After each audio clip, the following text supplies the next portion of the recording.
मैं बेटी हूँ। बेटी?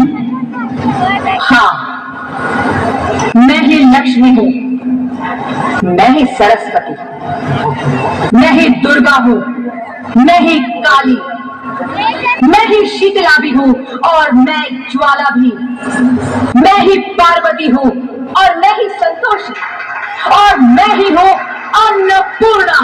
आप सब? हाँ, ब्रह्मा जी ने हम सबको मिलाकर ही बेटी को बनाया ताकि मैं लक्ष्मी बनकर तुम्हें सुख समृद्धि दूं, मैं सरस्वती बनकर तुम्हें ज्ञान दूं, मैं पार्वती बनकर तुम्हें स्वाभिमान दूं, दुर्गा बनकर तुम्हें शक्ति दूं, काली बनकर तुम्हारे दुखों का नाश करूं, शीतला बनकर तुम्हारे जीवन में शांति लाऊं, ज्वाला बनकर तुम्हारे जीवन में रोशनी लाऊं और अन्नपूर्णा बनकर तुम्हारी जिंदगी को खुशहाल बनाऊं। और तुमने हमारी जिंदगी को कोख में ही खत्म कर दिया। हमारा कसूर क्या था? अरे हम तो तुम्हें कुछ देने ही आ रहे थे, क्योंकि तुम ही हमारे मंदिरों में आते हो, झोले फैलाते हो और तुम ही कोख में हमारी कब्र बनाते हो। तुम जैसे लोगों को हमारे मंदिरों में आने का कोई हक नहीं है, जो मंदिर में आकर चुनरी उड़ाते हैं और कोख में ही हमारी बलि चढ़ाते हैं। हम तुम जैसे लोगों के घर अब कभी नहीं आएंगी, कभी तुम जैसे लोगों पर खुशियां नहीं बरसाएंगी, कभी नहीं। मुझे माफ कर दो, मैं डर गया था, मैं आजकल के हालात देख के डर गया था। हालात को दोष मत दो मूर्ख, ये हालात भी तुम जैसे गंदी सोच के लोगों ने बनाए हैं। अगर इतना ही डर था तो अपनी माँ को क्यों नहीं मारा, अपनी बहन को क्यों नहीं मारा, अपनी बीवी को क्यों नहीं मारा, हमें क्यों मारा? डर तुम्हें लग रहा था तो तुम मरते, हमें क्यों मारा?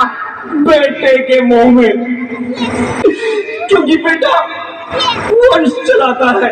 अरे मूर्ख, अगर बेटा वंश है तो बेटी अंश है, अगर बेटा आन है तो बेटी गुमान है, अगर बेटा दवा है तो बेटी दुआ है, अगर बेटा गीत है तो बेटी संगीत है, और अगर बेटा भाग्य है तो बेटी भाग्य विधाता है।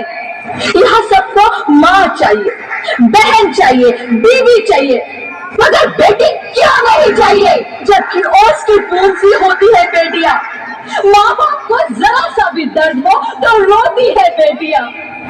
रोशन करता है बेटा सिर्फ एक कुल को, दो दो कुलों की लाज ढोती है बेटियां।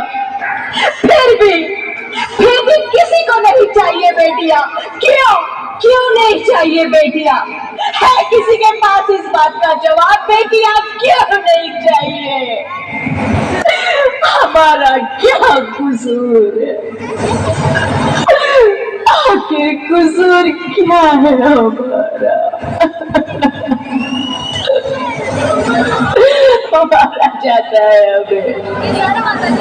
क्यों नहीं चाहिए बेटियां? क्यों नहीं?